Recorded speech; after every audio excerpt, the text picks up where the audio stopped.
Welcome to 3SN, everybody. I'm Alex DeLaverson, and with me are my partners in crime. We have Jordan, the GOAT, Tanner with us. Jordan, how goes it?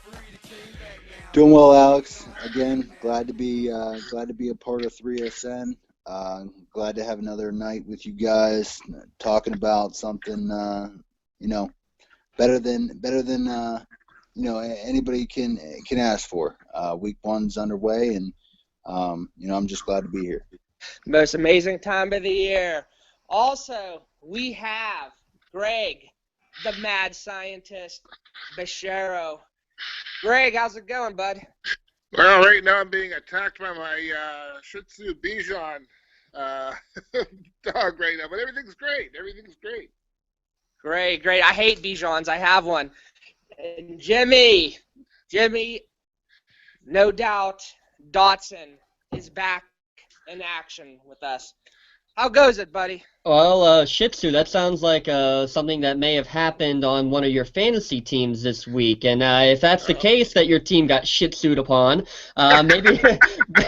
maybe that's why you're here with us to talk about some possible waiver wire picks that you should be making here in the early part of the season. So that's where we'll have to see what's going on. All I know is that I'm pretty sure I won my first week in the 3SN League, did I not?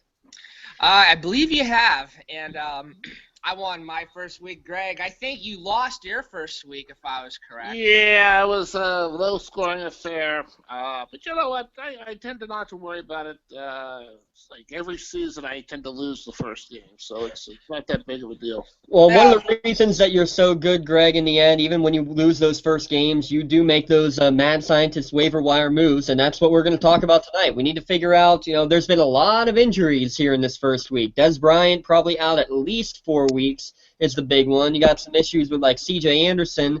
He could be sidelined for a bit. Just lots of those injury bugs going on out there, and lots of studs that looked pretty good in week one that we need to kind of dig into and see if they're going to be worth picking up. So I guess we'll start it off right off the bat. Let's start with, I think the biggest issue that people are going to be facing is the Des Bryant issue.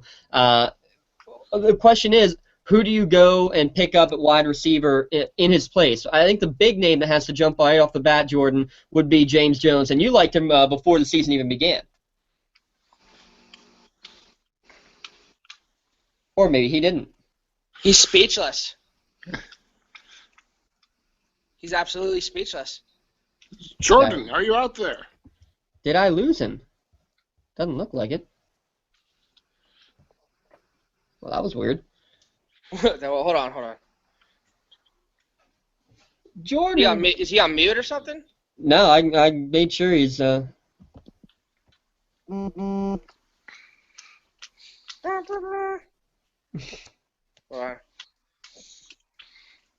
am back. Sorry for the technical difficulties. That's fine. That's pretty light. Jordan, I can see your head, bro. That's part of it, technical difficulties. All right. Well, let's just pick it right back up where we got cut off. And all I said, Jordan, was the big issue many people are going to be having is with those who had Des Bryant now out. So looking to pick up a wide receiver, the main guy that people will look at is James Jones, and you were looking at him before the season even began. Yeah. So looking through the waiver wire, James Jones definitely he's going to be highly coveted just because of his performance. I don't know that. I think a lot of people were heavier on Devontae Adams playing a bigger role in week one. Although they had previous chemistry, I definitely thought that it might take a week or two before Rodgers really established anything with James Jones. But I think that it's pretty evident that the chemistry is picking right back up where they left off. But at receiver, just with T.Y. Hilton with the bruised knee and Andre Johnson looking like a shell of himself week one, I really like Dante Moncrief. I think that You have Luck, who is just notorious for rebounding after a poor performance, struggled against a really strong Bills defense. And I think that you're going to see with Gore, who actually went out on a play and then he came back in, didn't really look too great himself. I think you're going to see Luck air it out, and I think Moncrief benefits from it. Well, yeah, he had 11 targets last week, and I think that you're saying mainly for the big bounce back in terms of Andrew Luck. But, Greg, there's nothing to say that Moncrief can't be a big play for weeks to come, right? Well, no doubt about it. And you know what? I've got another person to add to this mix as well, and that would be Percy Harvin up there in Buffalo. Yeah, he had a great week, didn't he, Greg? You know what? And for a rookie quarterback in Tyrod looked very poised, looked very comfortable going to Percy Harvin. I am seeing an interesting play structure there, similar to the way Ben Roethlisberger started out when Tommy Maddox went down back in the day. Rex Ryan is savvy enough to basically set this guy up for success and to basically make the route running as simplistic as possible to get the maximum benefit out of Tyrod. So with all that being stated, if you're looking for a quarterback or you're looking for another wide receiver, look up to Buffalo. Absolutely, and while we were talking about Buffalo, we should also probably mention running back Carlos Williams. A little bit of a surprise. You thought maybe it'd be Booby Dixon who was going to be the main backup, but Carlos Williams ended up with 55 yards and a touchdown. He could be somebody in deeper leagues that could be worth picking up because of that same thing. They're going to be very run-oriented, run-heavy, and at the same time, too, you also got to look, it's Buffalo. They like splitting the carries, and being behind LaShawn McCoy isn't a bad idea. But I'm sure, Alex, who you prefer, maybe if you're going to pick somebody up at running back, how do you feel about Dion Lewis? I think everyone knows how I feel about Dion Lewis coming from one of my alma maters, University of Pittsburgh. I think Dion Lewis would make a fabulous free agency pickup, especially if you're in a PPR league. This guy will get you yards and receptions. He'll get you yards from receptions just as much as getting the amount of carries he does. This guy, he's the real deal. It's like he never got hurt. It's like his old playing days when he was in Philly and Cleveland before he went down with the injury. So I really am a big Dion Lewis fan. And Jordan and I actually talked about this in our last show. I like systems. I like high potent offenses. And Brady's the kind of guy who in that offense spreads the ball around a lot. So look for Brady to target Lewis going out of the backfield a lot. He adds another weapon to that offense. And if you're in a PPR league, he's a solid flex option. I really do believe he's a solid flex option to get you a decent amount of points. Now, my only question, and it's the obvious question everybody's going to have, is with LeGarrette Blount coming back next week, I think it's pretty obvious to say Dion Lewis isn't going to get 15 carries. But the question is, will he turn into the Shane Vereen role? Will he be getting, those third down snaps and the catches? Is that what's going to happen here, Jordan, or is he going to disappear, kind of like Jonas Gray did last year? You're dealing with the hood. Yes, he's a Jedi, a cheater, and one man of mystery. My 8-ball tells me that I don't know what he's going to do. I think LeGarrette Blount definitely takes back the role. I think you'll see a huge drop in Dion Lewis as far as the carries. Certainly he's going to be an out of the backfield guy.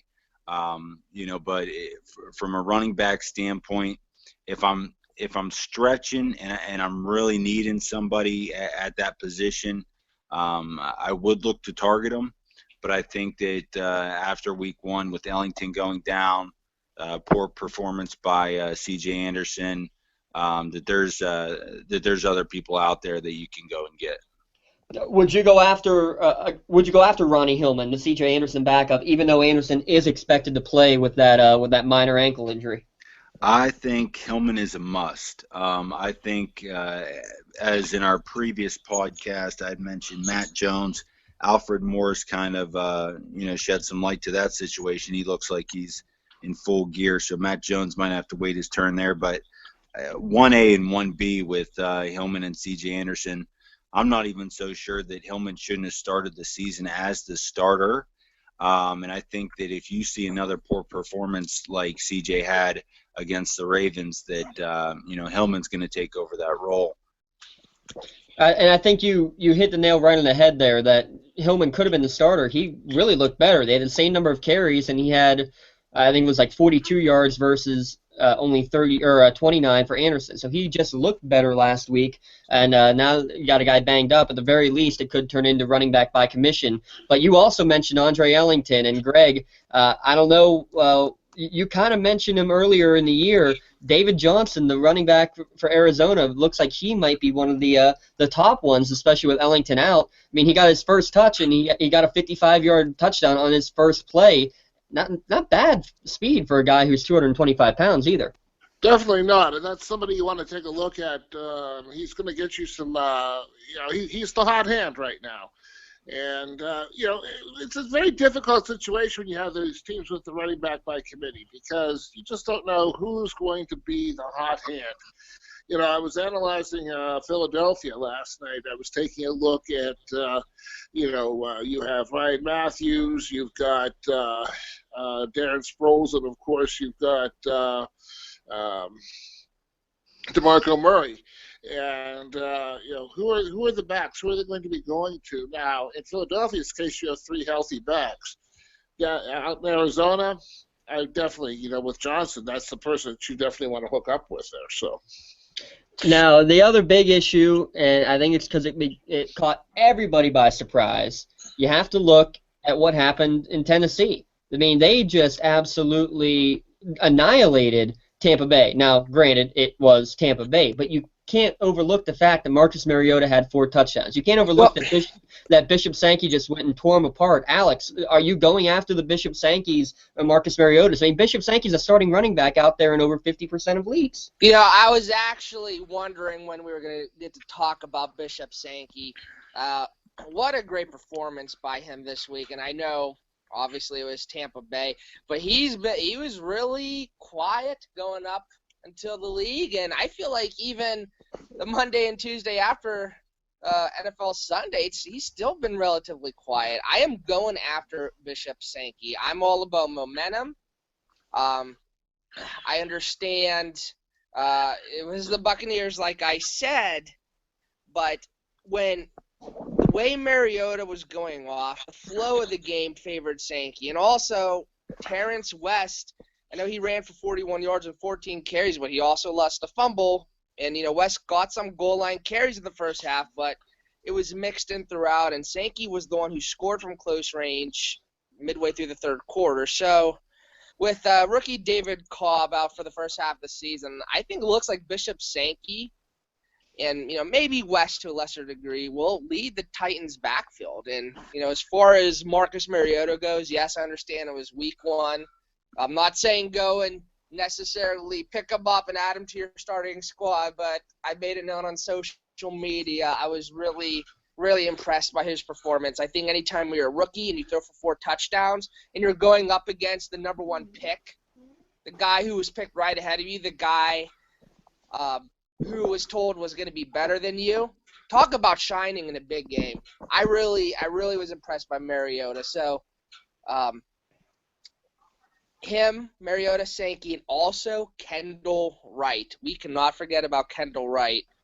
What an impressive performance by him. And Dawson, you got to give me credit. During your draft, didn't I say Kendall Wright was going to be a good option? I mean, who else are they going to throw to down there? And that was the thing. We were more apt to go after Kendall Wright as the number 1 receiver than we were as Bishop Sankey as the number 1 running back. And that was probably a huge mistake on our point because having a mobile quarterback is one of the the best things that you can ever have for a running back. It just makes the defenders have game. And it makes the defenders have to wait that much longer because they're afraid the running back, or if the running back doesn't get it, the quarterback's keeping it and going to run right by him. So that's a mistake I won't make again. I'll guarantee you that. My question to all of you, and this is a good segue here, when it comes to Mariota, a guy who had a huge week number 1, granted it was against a team that isn't going to be the best. He's going to have some tough ones coming up. How do you determine on a guy who has a big week 1 like this whether or not to go and make the pickup or do you try to put your waiver wire elsewhere? For example, last year it was Allen Hurns who had a huge week one. He had like 90 yards and 2 touchdowns out of nobody ever heard of him. A lot of people went scrambled to use them as their first waiver wire pick, and he really didn't do much after that. So I guess my question to you is, how do you analyze these players and figure out exactly what the best way is to go? Greg, we'll start with the seasoned veteran. Well, once again, this guy, we don't know if he's a flash in the pan or not. Chances are he's not a flash in the pan, but I need another game before I make a decision. So with that stated, if I'm looking down my roster and I need a quarterback and I'm taking a look at who's out there, I happen to see Alex Smith out there with nice numbers, and he's got a nice chemistry with Travis Kelce. Shame on whoever it is who's not picking up Alex Smith at this time frame. I'd rather roll the dice on somebody out there that is going to be consistent, because consistency is the name of the game right now. We don't know what Marcus Mariota is going to do. If you put 2 or 3 games together, yeah, it's worth maybe picking him up and putting him on your bench. But right now, it's not the time. Yeah, I think I agree with you. If you need somebody to go in and plug into your starting lineup, you look at guys like him. Sam Bradford started off slow but looked very good in his first game. I think Nick Foles is a guy who's available in a lot of leagues that would be worthwhile. Nick Foles is a beautiful pickup. I mean, he looked... They looked great out there in St. Louis, didn't they? Yes. I guess my question, though, is... I don't know, Jordan, maybe you're a little bit more of a risk taker. When do you go and take the shot in the dark at a guy who had that one big week in case he goes and has the explosive year, kind of like Nick Foles did when he came on the scene 2 years ago? Yeah, so I'll kind of backtrack and touch base on a few topics there. My man Greg here had mentioned David Johnson. I think that we can't ignore Chris Johnson. Arians is notorious for loving veteran running backs.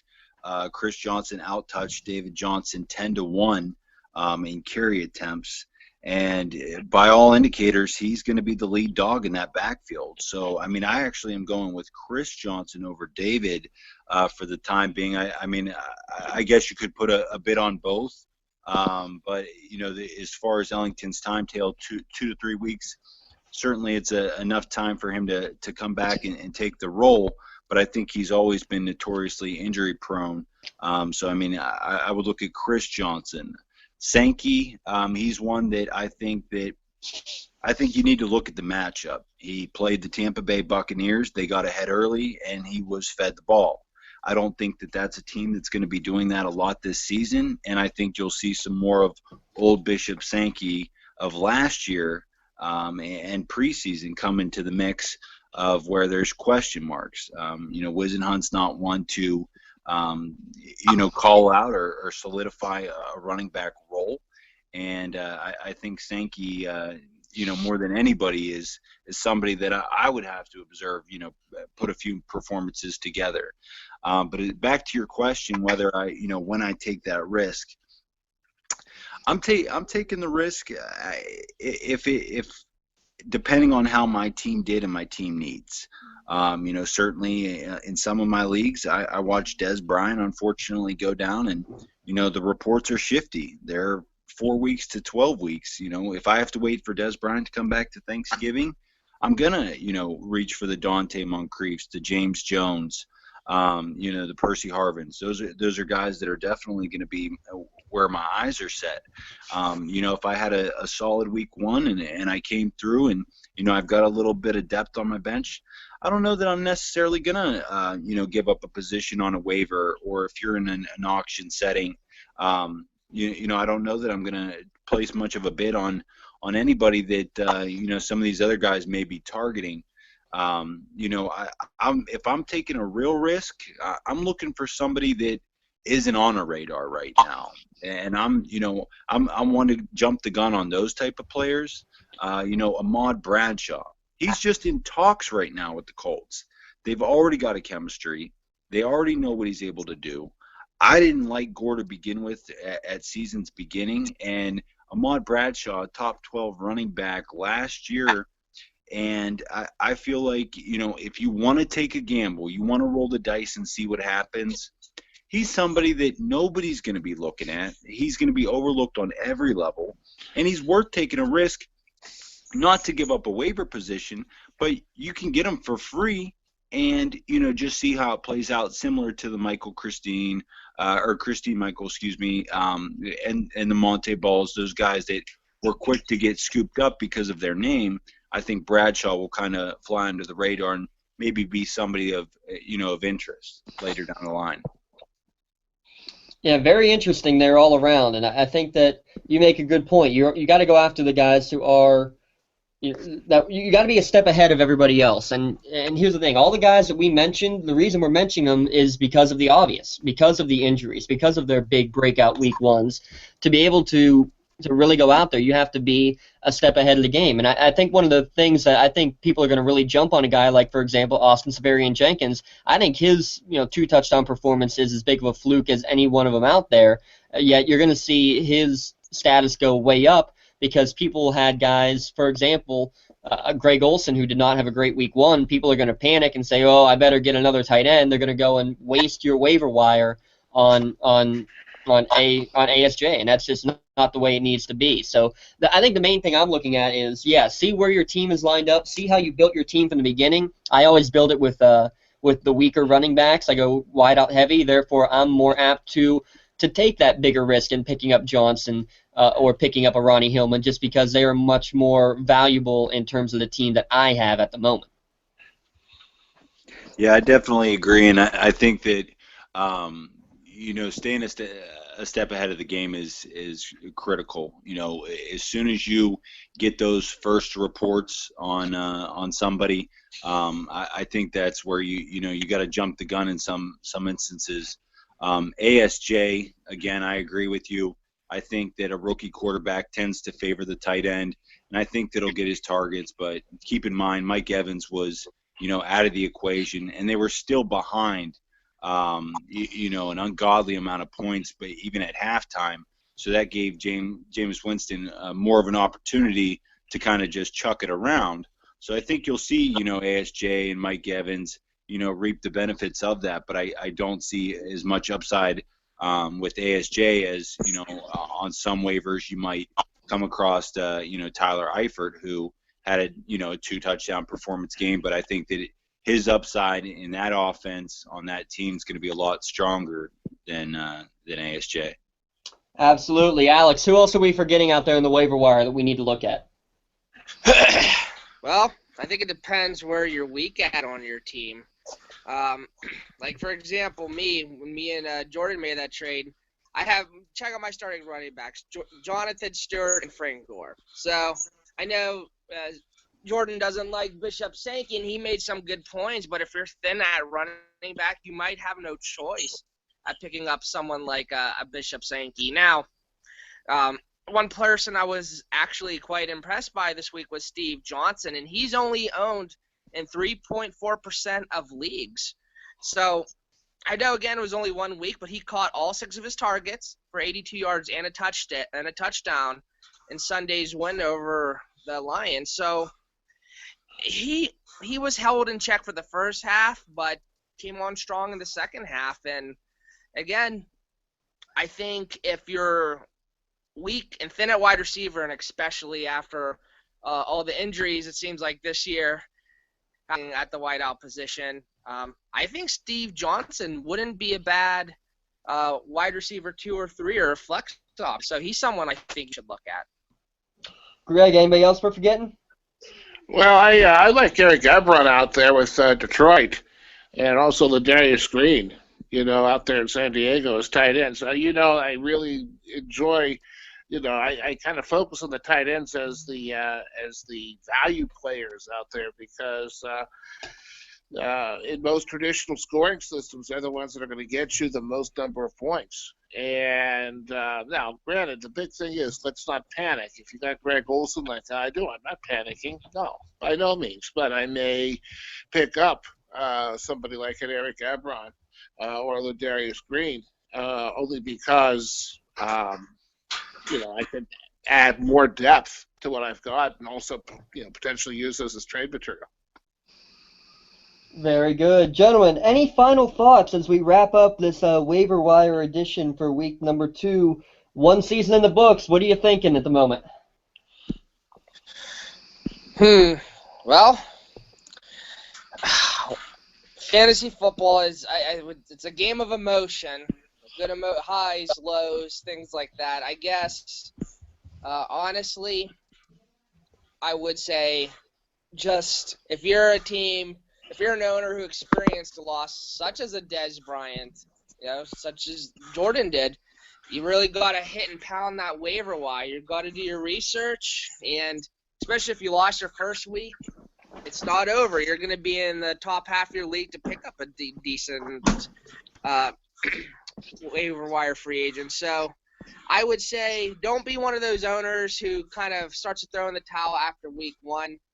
But I would say more than anything, just keep your eyes open for any up-and-coming players. And like you said, Jimmy, be one step ahead of everybody else. Absolutely. Jordan, final thoughts? I would like to give a shout-out to Adrian Peterson for putting up 6 points, allowing me to win $90 in FanDuel in a 20-man winner-take-all. So thank you, AP. You really did it all day, buddy. Oh, and that's one of the reasons people are going to be going crazy is he made a lot of people crazy all day today. So they're looking to, whether it's a year-long league or whether it's the daily leagues, a lot of people are scratching their heads on that one for sure. Greg, we'll let you wrap it up for us. Well, this is our our second foray in Google Hangouts. You can check out all of our podcasts, and we will also be going on live on Google Hangouts.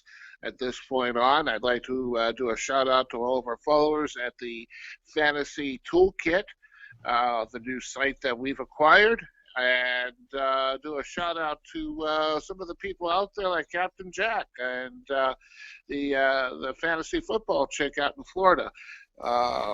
Hope to have you guys join us on a roundtable discussion as well. So, for all of us over here at 360 Sports Network, I am the Mad Scientist. Please.